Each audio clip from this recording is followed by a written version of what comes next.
6WF1 hard starting, minsan namamatay. Anong hatol nyo? Ayan, feed pump.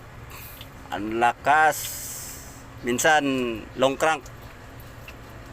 Ayan. Yan isa sa mga dahilan. Dapat hindi ang ganyan. Dapat walang diesel na lumalabas dyan. Yan, feed pump 6WF1 to. Nauubusan ng fuel ang filter. Ayan, nagkakaganyan. Itong tangke nauubusan ng fuel, so yan ang mangyayari.